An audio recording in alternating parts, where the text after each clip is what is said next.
Jamaah, oh jamaah, alhamdulillah. Alhamdulillahirrahmanirrahim buat jamaah Islam itu indah yang baru bergabung. Hari ini kita sedang membahas tema seperti mati lampu. Redup, gelap, imannya terkikis. Wah nggak enak deh, mendingan kita semangat lagi biar terang benderang, menyala. Tapi jangan sampai kebakar, apalagi ngebakar mobil orang lain, aduh itu nggak boleh banget. Ini ada tayangan yang astagfirullahalazim, mobil Via Valen jamaah dibakar orang yang nggak dikenal. Langsung aja kita lihat tayangannya, silahkan. Inilah video yang direkam oleh penyanyi dangdut kenamaan Via Valen yang tampak kebingungan saat mengetahui mobil mewah miliknya terbakar pada Selasa pagi. Kejadian ini sempat mengejutkan warga di sekitar rumah Via Valen di Desa Kalitengah, Kecamatan Tanggulangin, Sidoarjo, Jawa Timur. Mobil dengan nomor polisi W1VV yang baru saja dipakai untuk membuat konten oleh Via Valen diketahui terbakar saat terdengar suara ledakan dan api telah membesar. Api baru dapat dipadamkan oleh warga dengan dibantu 1 unit kendaraan pemadam kebakaran milik Pemkab Sidoarjo. Untuk sementara, menurut kesaksian warga dan keluarga Via Valen, mobil miliknya sengaja dibakar oleh seseorang yang tidak dikenali. Menurut cnnindonesia.com, pelaku pembakaran telah diamankan oleh pihak kepolisian. Namun, masih belum diketahui motif dari pelaku pembakaran. Astagfirullahaladzim, main bakar mobil orang aja itu orang nggak tahu apa belinya itu butuh perjuangan loh untuk bisa punya itu, ya Allah. Sebenarnya akhirnya muncul pertanyaan gini, benar nggak sih nih ketika iman tuh sudah seperti mati lampu tuh akhirnya ngebuat orang jadi kehilangan akal sehat, akhirnya gelap mata sampai akhirnya apa ya, iri gitu melihat kelebihan yang dimiliki orang lain akhirnya jadi jahatin orang lain. Benar nggak seperti itu? Langsung aja kita dengarkan tausiah dari guru kita Ustadz Ahmad Ridwan. Silakan Ustadz. Baik, makasih Mas Sonim. Bismillahirrahmanirrahim. Jadi bicara tentang yang tadi ditayangkan, na'udzubillahi min dzalik. Begitulah tatkala akal sudah tidak lagi dipakai. Makanya dalam syariat ini akal benar-benar dijaga. Kenapa diharamkan khamar? Salah satu hikmah terbesarnya adalah karena zawal akal. Dia akan menghilangkan akal. Dia bisa menutup akal. Khamara disebut khamar itu menutup. Makanya yang dikenakan oleh wanita, oleh akhwat, oleh muslimah itu khimar namanya. Pakai kha bukan pakai ha ya, khimar gitu. Nah, maka saya katakan sampai di sini jelas bahwa sesungguhnya apa yang dikatakan oleh Allah Subhanahu wa taala tentang pengharaman khamar akan bahayanya tadi itu bisa menyerang akal. Nah, orang yang melakukan itu tadi akalnya sudah tertutup. Dengan apa? Dengan kebenciannya. Dengan apa? Dengan irinya. Dengan apa? Dengan hasadnya, dengkinya. Makanya betul apa yang dikatakan oleh banyak orang, banyak guru kita bahwa sesungguhnya susah lihat orang senang, senang lihat orang susah, itu adalah ciri orang hasad gitu. Orang dengki itu bukan cuma merugi di dunia, di akhirat juga rugi dia. Kenapa? Rasulullah mengatakan iya kaul hasad. Hati-hati dengan hasad. Fa innal hasada ta'kulul hasanat kama ta'kulun narul khatab. Hati-hati dengan hasad karena hasad ini bisa menghanguskan, bukan mobil mewah tadi, menghanguskan amal yang kita punya. Aduh. Ya, sebagaimana menghanguskan api menghanguskan kayu bakar gitu. Kalau Anda tahu apa yang tadi dilakukan oleh Anda itu, apa yang Anda lakukan itu adalah merupakan sebuah kesalahan yang nanti berujung pada bangkrutnya Anda di akhirat, mendingan di dunia ini Anda selesaikan. Ya. Kenapa? Karena iman kalau sudah sampai pada titik nadir, Anda rugi di dunia, Anda rugi di akhirat. Mungkin Anda nanti secara hukum diperkarakan, bisa jadi dipenjarakan, atau bisa jadi Anda diminta ganti gitu. Dan kalau Anda tidak bertobat, itu bahaya lagi bagi Anda di akhirat. Kenapa? Alisallahu bi ahkamil hakimin, bukankah Allah hakim yang paling adil? Tapi dengan demikian misalkan Anda tetap mengharap Allah Maha Pengampun, Allah Maha Penyayang, Allah Maha Pengasih, ampunannya begitu luas, rahmatnya mengalahkan murkanya, itu kata Imam Ibnul Qayyim dalam kitabnya Ad-Da' wa Dawa disebut dengan wa raja'uka mimman la tuti'uhu minal khumqi wal khudlan. Adalah merupakan sebuah kebodohan. Kau berharap rahmat dan kasih sayang dari Tuhan yang Maha Pengasih, Maha Penyayang, tapi engkau tidak taat perintahnya. Apa perintah Allah? Perintah Allah adalah berbuat baik kepada semua makhluk dan jangan berbuat kerusakan. Masya Allah, jazakallah khair Ustadz. Baik jamaah, terus perbaharui keimanan kita biar hati kita tenang, damai, jadi kita nggak berbuat jahat lagi kepada orang lain. Mungkin yang tadinya mau buat jahat, jadi nggak jadi. Kayak tayangan yang berikut ini nih. Orang pencuri ya mau mengembalikan barang yang telah dicurinya kepada korban. Waduh, kita lihat tayangannya jamaah. Silakan.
Nah Ustadz Maulana, tayangan tadi ini berhubungan sama pertanyaan aku yang tadi nih. Iya. Yang kalau misal kemaksiatan itu kan menggerus keimanan Iya. seseorang. Tapi masih ada aja yang berbuat baik. Apa berarti ini imannya tidak tergerus atau Allah masih menjaga keimanannya nih? Ini gimana Ustadz Maulana? Ya, baik.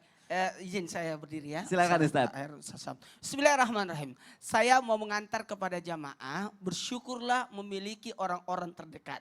Karena ketahuilah iman naik turun itu bukan hanya disebabkan karena ilmu atau imannya kurang, tapi bisa jadi maaf, faktor lingkungan yang mendasari. Bisa jadi dia setelah dia pulang, kita tidak tahu CCTV yang lain lagi. Ya. Yang di sini kan kelihatan ada CCTV yang ditayangkan tadi. Tapi bisa jadi tidak ada CCTV di rumahnya. Bisa jadi sampai di rumahnya dia diingatkan oleh istrinya, oleh keluarganya. Jangan bang, aku tidak mau, lebih baik aku kelaparan daripada harus makan dari harta yang haram. Jadi bisa jadi lingkungan yang memperbaiki dia. Jadi faktor ini. Ada juga karena faktor angan-angan. Makanya iman itu bisa jadi terkikis juga karena terlalu banyak angan-angannya. Makanya orang-orang maaf tanpa menggurui, harusnya kita bersyukur berada pada lingkungan yang baik. Makanya ada orang kelihatan sangar di luar, tapi kalau sampai di rumahnya berkasih sayang, bahkan ada kalanya dia takut sama anaknya. Dia segan sama anaknya. Ya Allah ya Karim, itu enaknya ada anak. Kadangkala anak yang mengguru kita, anak yang mengajarin kita, anak yang memberikan kita peringatan. Ini bagusnya. Karena mohon maaf, dalam jiwa manusia ada sifat kemanusiaan. Makanya dikatakan sifat kemanusiaan. Sifat kemanusiaan itu manusia, kalau laki-laki sifatnya tanggung jawab. Kalau perempuan sifatnya kasih sayang. Itu adalah fitrahnya manusia itu bersifat. Makanya kalau kita bercermin ada doa itu. Allahumma kama santa hulki pasin hulki. Ya, apa? Sebagaimana Allah menciptakan wajahku seperti manusia, jadikanlah sifatku seperti sifat manusia. Gimana tuh sifat manusia? Sifat manusia itu sayang menyayangi, sifat manusia itu perhatian, sifat manusia itu makanya kalau orang berbuat jahat pasti ada perasaan tidak enak itu. Ya. Ada pasti tidak enak. Ya. Ada pasti ketakutan. Karena sifat kemanusiaannya itu tidak mau. Dia sebenarnya menolak keburukan. Sekali lagi dia menolak kejelekan, dia tidak mau melakukan keburukan itu. Makanya adanya orang-orang di sekitar kita lah yang biasanya membantu kita, menyadarkan kita, mengingatkan kita. Makanya kita belajar tadi sama dua pencuri ini. Ya. Kata Sasaer, kalau pencurinya Satu. yang dikasih sendal dua, bisa jadi digebukin. Nah, mohon izin, yang terakhir hidayah itu kan datangnya dari Allah. Kita tidak tahu hidayah itu dari sisi mana. Berarti kalau tipe orang kayak gini mungkin masih bisa dirubah lah ya Ustadz, jadi lebih Pokoknya baik ya. manusia itu sepanjang dia masih hidup masih diberi peluang untuk taubat. Masya Allah. Sekali lagi, sepanjang manusia itu masih hidup, sepanjang itu manusia itu berpeluang untuk bertobat. Jadi jangan pernah menghakimi orang, jangan pernah menjelekkan orang, jangan pernah menjudge orang masuk neraka. Dia masih hidup. Ya. Bisa jadi 1 menit sebelum meninggal dia berkata la ilaha illallah Ya. atau bertobat. Baik. And then now. Wow, Masya Allah. Jazakallah khair Ustadz Maulana.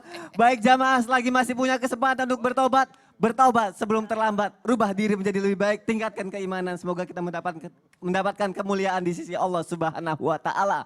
Baik, jamaah, sekarang kita siapkan hati dan pikiran kita pasrahkan pada Ilahi. Kita belajar pagi hari ini dan kita akan masuk ke segmen Al-Qur'an menjawab.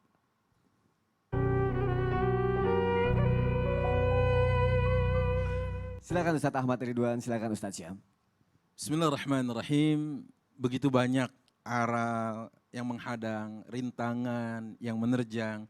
Begitu banyak onak duri dan batu karang yang dihadapi oleh setiap muslim untuk menjaga keistiqomahannya, untuk merawat keimanannya, untuk tetap eksis berada di jalan ketaatan kepada Allah Subhanahu wa taala. Tapi barang siapa yang tetap menjadikan Allah sebagai tempatnya bergantung, Allah tempatnya meminta, Allah lah sebaik-baiknya penolong.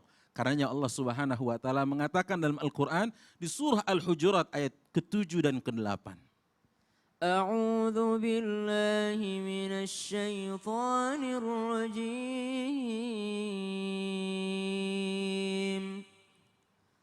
Wa'lamu anna fikum rasulallahi law yuti'ukum fi katsirin minal amr لو يطيعكم في كثير من الأمر لعنتم ولكن الله حبب إليكم الإيمان وزينه في قلوبكم وكره إليكم الكفر والفسوق والعصيان أولئك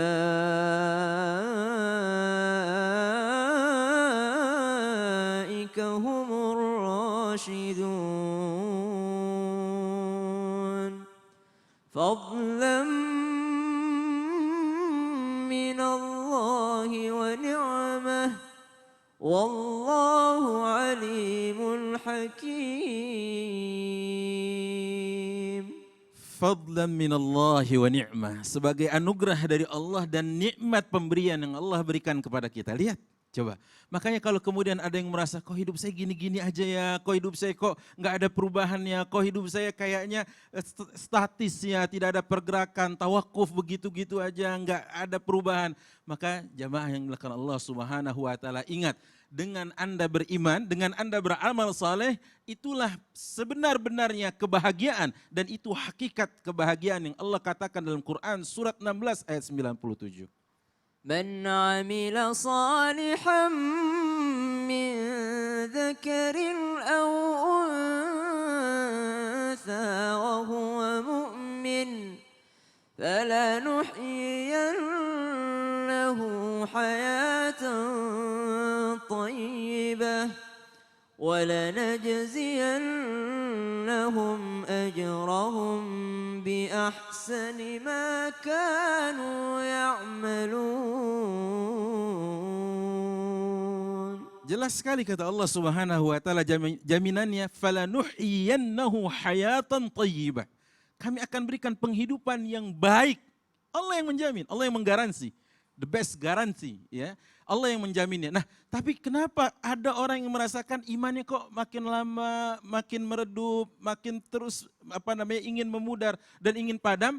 Ketahuilah Anda kurang mengecasnya. Anda butuh charging di situ. Karena Allah Subhanahu wa taala katakan dalam Al-Qur'an, وَإِذَا مَا أُنْزِلَتْ سُورَةٌ فَمِنْهُمْ مَنْ يَقُولُ أَيُّكُمْ زَادَتْهُ هَذِهِ إِيمَانًا فَأَمَّا الَّذِينَ آمَنُوا فَزَادَتْهُمْ إِيمَانًا وَهُمْ يَسْتَبْشِرُونَ. Masya Allah, jazakallah khair Ustadz Syam, jazakallah khair Ustadz Ahmad Ridwan. Akan kita lanjutkan lagi jamaah. Apakah dalam Islam Iman seseorang yang sudah seperti mati lampu atau bahkan padam masih bisa kembali imannya naik dan bersinar kembali. Tapi butuh proses berapa lama ya? Baik, langsung saja kita lanjutkan, kita dengarkan tausiah dari guru kita Ustadz Syam. Silakan Ustadz. Masya Allah, kita terjemahkan saja ayat terakhir yang kami baca tadi. Kalau ditanya kiat untuk mengembalikan atau ngecas kembali, kalau kata guru kami tadi pertanyaannya harus dicas kembali. Ternyata casannya itu Allah langsung yang kasih ke kita. Nggak mungkin Allah kasih kita device, iman, hati tanpa ada casannya gitu. Bisa lowbat, mati total gitu kan. Maka Allah kasih chargernya. Chargernya adalah idza ma unzilat suratun faminhum may yaqulu ayyukum zadatu hadhihi imana fa ammal ladzina amanu fazadathum imana wa hum yastabshirun. Orang kalau udah ada iman dalam hatinya dengan Al-Qur'an itu zadathum imana, bertambah lagi. Jadi dengan Al-Qur'an, Al-Qur'annya diapain? Al-Qur'annya dipelajari. Al-Qur'annya didengarkan. Didengarkan saja udah membawa efek yang sangat baik untuk diri kita. Kemudian Al-Qur'annya dibaca, ya. Paling penting Al-Qur'annya ditadaburi. Ayat-ayat qauliyahnya Allah, ayat-ayat Al-Qur'an kita pelajari dengan seksama. Memperbanyak yang namanya ilmu. Dari awal segmen kita sudah ingatkan bahwasanya iman itu seiring dengan ilmu seseorang. Ilmu bertambah, insya Allah iman juga akan ikut bertambah. Karena akan dicas kembali. Kemudian yang kedua mengembalikannya itu dengan cara apa? Bukan hanya ayat-ayat Al-Quran yang dibaca. Tapi juga ayat-ayat kauniyah. Apa itu ayat-ayat kauniyah? Kejadian-kejadian yang terjadi. Ada seorang anak menuntut ibunya gara-gara uang motor. Ada seorang ini yang menuntut, kalau bukan karena agama, mungkin bisa jadi anak kita nanti yang memperlakukan demikian kepada kita.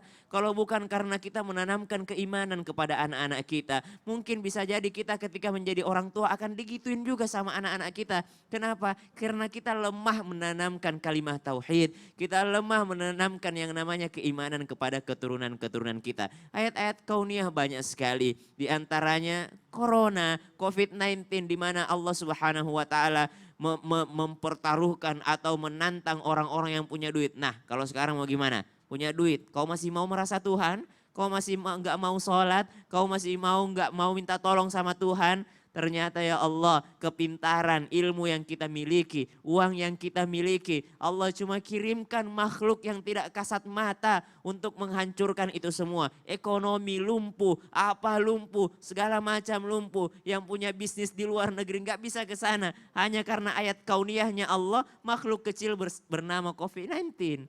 Masya Allah, ayat-ayat kauniyahnya Allah. Masya Allah, jazakallah khair Ustadz Syam. Ustadz setelah ini siap untuk mimpin doa ya kalau gitu Ustadz ya. Insya Allah. Dan siap juga untuk ensiklopedia Islam Ustadz. Insya Allah. Baik jamaah yang dimuliakan Allah, jangan kemana-mana, tetap di Islam itu indah. Jamaah, oh jamaah, alhamdulillah.